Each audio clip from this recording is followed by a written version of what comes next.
పూరా local. Welcome to పూరా local.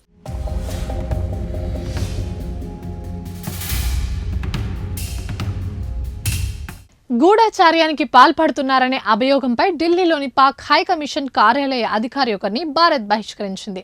ఆయన్ని అవాంఛిత వ్యక్తిగా ప్రకటించి 24 గంటల్లోగా ఇండియాని వీడి వెళ్లిపోవాలని గడువు విధించింది. అధికారి నిర్వాకంపై ఢిల్లీలోని పాకిస్తానీ షాజెడా ఫైర్ కి నిరసన లేఖ ఇచ్చింది. ఇరు దేశాల మధ్య కొద్ది రోజులుగా సైనికపరమైన ఉద్రిక్తత తలెత్తి సద్దుమణిగిన నేపథ్యంలో ఈ పరిణామం చోటు చేసుకుంది. పాక్ అధికారిపై అభియోగాలు ఎలాంటివనేది విదేశీ వ్యవహారాల శాఖ నిర్దిష్టంగా వెల్లడించలేదు. మరోవైపు ఇస్లామాబాద్ లోని భారత హైకమిషన్ లో పనిచేస్తున్న ఓ అధికారిని అవాంఛిత వ్యక్తిగా పాక్ ప్రకటించింది. ఆయన్ను కూడా 24 గంటల్లోగా దేశం వీడి వెళ్లిపోవాలని ఆదేశించింది.